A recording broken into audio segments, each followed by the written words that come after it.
Hey everyone, welcome back to the Game Room. Before jumping into this special two-part episode, a huge, ginormous special thanks go out to the Cult of Osiris for allowing me the pleasure to bring you the newest prototype. That said, let's dive in. Aeon Flux started life as a small 2-minute animation short premiering on MTV's Liquid Television in 1991. The episodes would grow into length till they became full 30-minute episodes in 1995. Starring the titled character of Aeon Flux, the show followed the secret agent as she infiltrated enemy strongholds run by her nemesis and sometimes lover Trevor Goodchild. The series was known for its interesting art style, use of mature themes like fetishes and the obvious graphic violence, and watching Aeon die in every episode, years before Kenny did in South Park.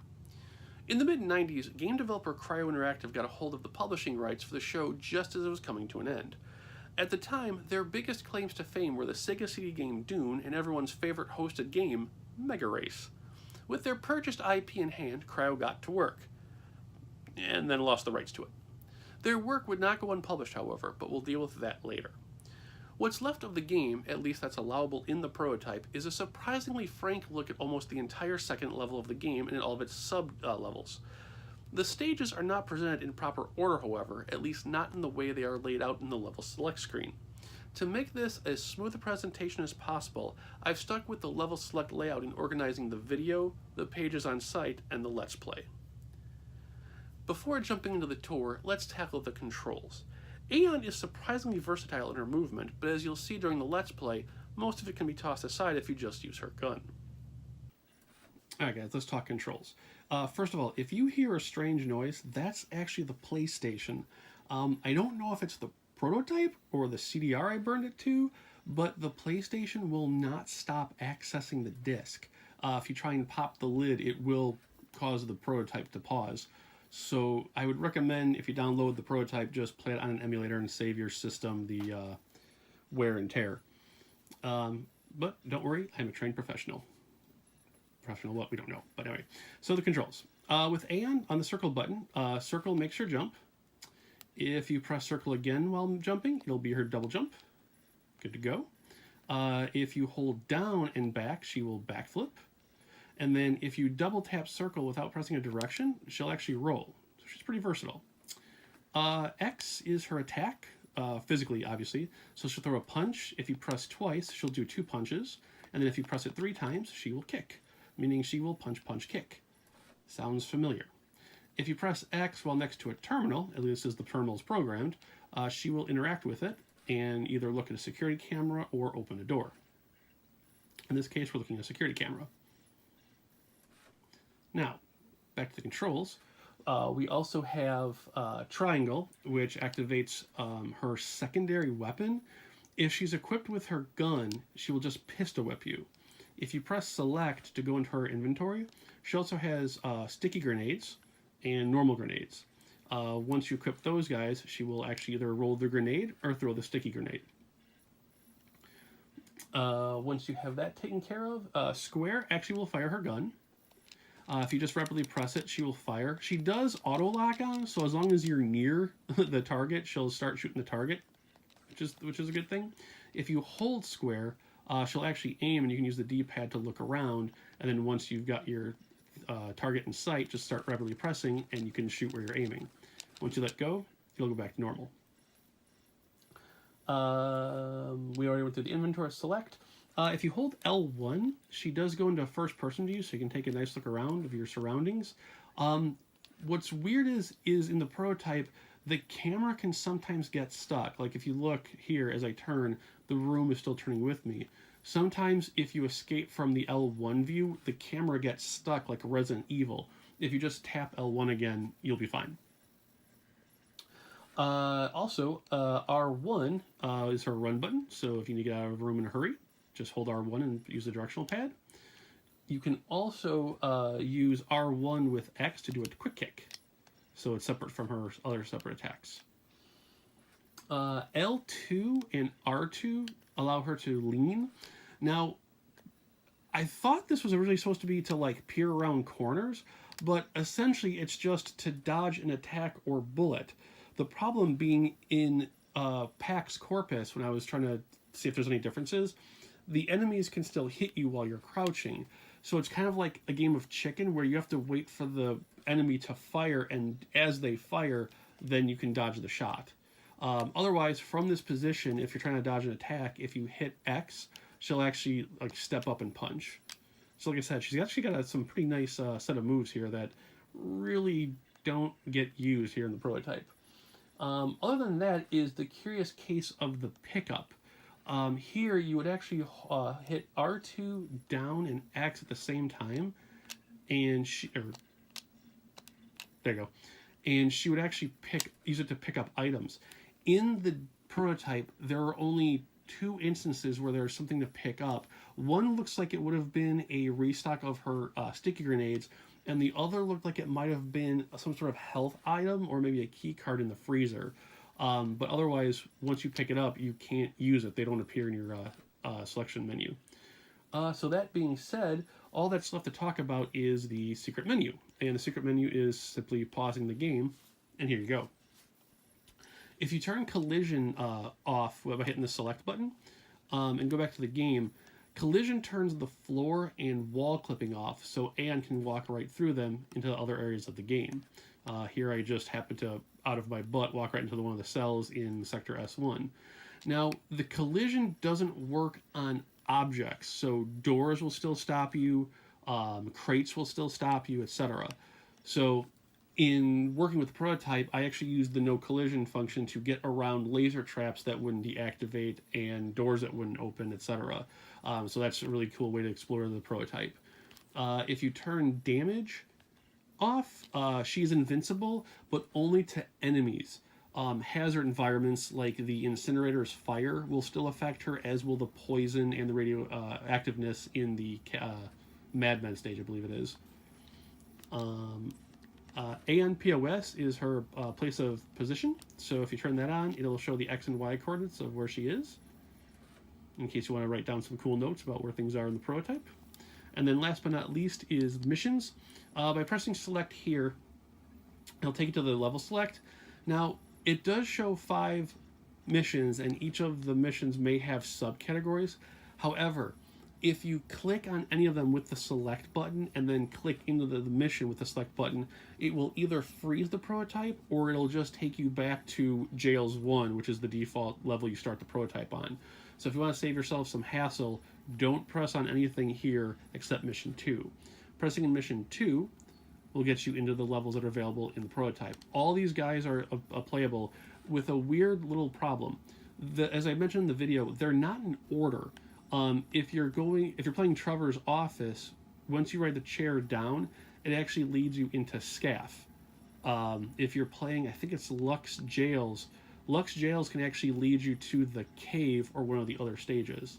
What is important to point out here is that for some reason, the offices have their own level select, but it's literally like 3 rooms, and it just leads you into the next one of the other stages. So I don't know why that was considered a separate level. Other than that, like I said, you'll just press select like this to load the level. And with the controls out of the way, let's talk Mission 2. Aeon's objective is to track down Trevor, or at least learn what his intentions are that are locked away inside a giant prison.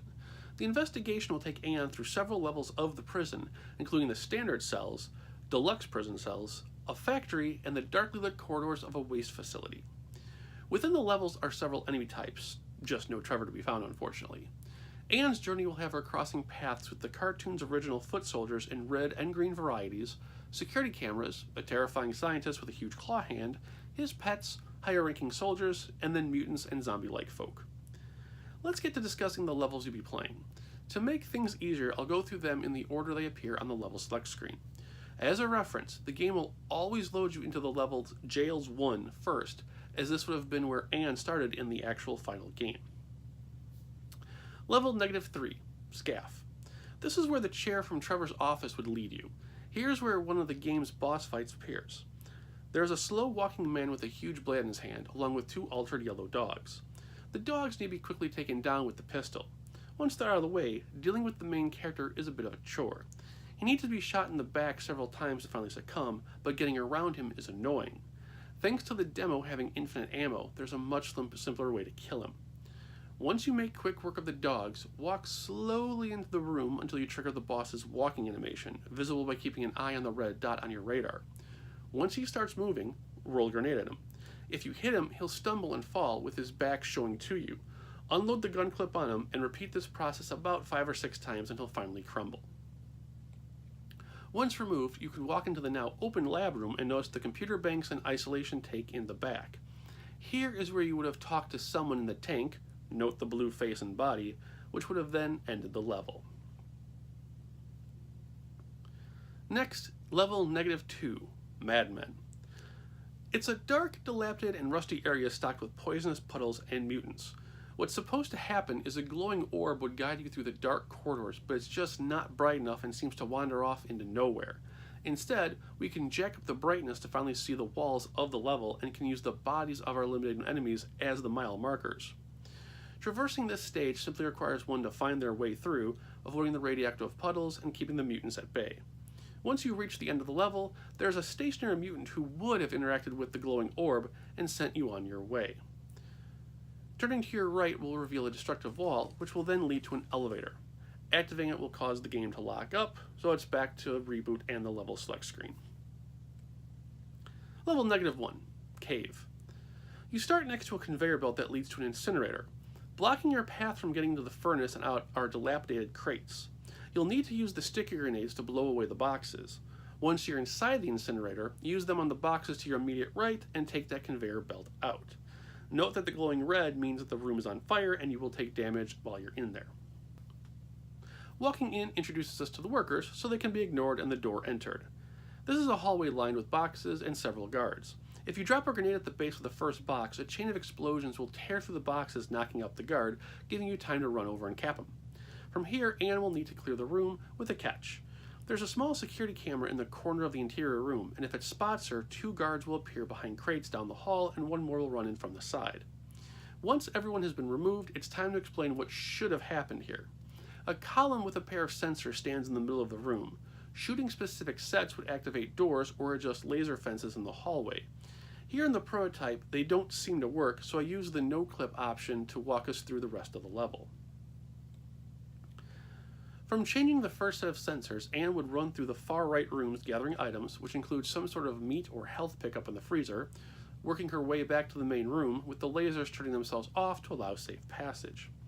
Once back to the main room, there would be a side room to acquire a quick power-up hidden in a corner. Now heading back down where the 2 crate guards were reveals laser traps. Activating the other pair of column sensors would have removed some of the beams, allowing Aeon to jump or roll past them. The next hallway leads to a pair of conveyor rooms, each with a terminal that turns off one of the crushers, allowing safe passage. This sequence would have required double jumping the conveyor belts to reach the next door, but if you miss, it's instant death. Reaching the end of this level would introduce you to the glowing orb used in the Madmen levels. This ends the area of the game. Level 1, Jails.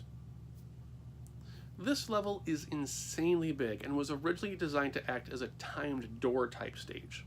The jail is fairly symmetrical, and what would normally happen is that Aeon would reach a terminal that activates a door in one of the 4 quadrants. She would then need to haul ass to the area before the timer turns off and locks the door. This process of unlocking and running is then repeated till all the areas are explored and the entrance to the next level section obtained. There are curious issues with the prototype that make the level a bit hard to maneuver, with the main problem being that while the terminal works, the doors don't seem to. You can use the no collision option to peek inside the locked doors and reach the other quadrants, but the left side of the prison has a curious special effects glitch. If Aeon walks through the left side cafeteria, the lights will go out and then stay out. It makes traversing the left half of the prison fairly hard, so it's better to just no-clip to that area from the right side. There is another terminal in the middle of the prison, but it doesn't seem to be programmed yet. Level 2, Luxe Jails. Under normal circumstances, you would need to shoot the orange light that is in the ceiling behind the laser grid, but here in the prototype, your reticle disappears as you come near it, so it's impossible to activate the rest of the level naturally.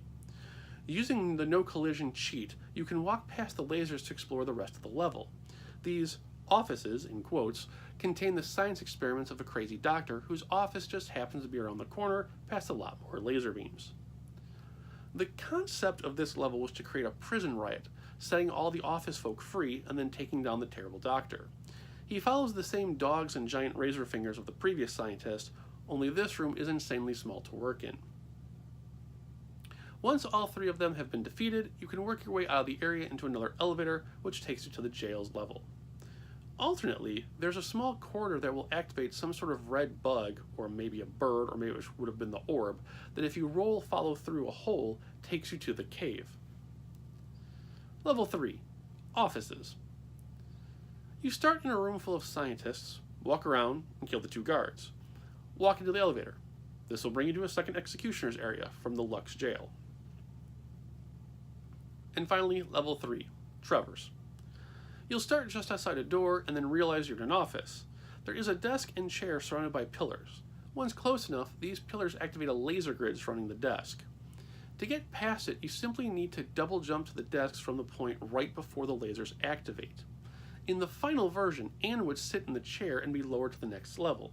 Here in the prototype, however, she'll just spin infinitely. You can get her to sit properly, but will need to not land on the chair or no-clip around the traps and activate the computer terminal to get it to work right.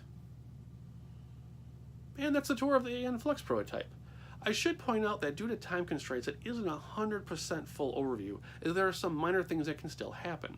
For example, in the Luxe Jail level, you can reach a terminal that will activate the giant green door and will actually start the prison riot.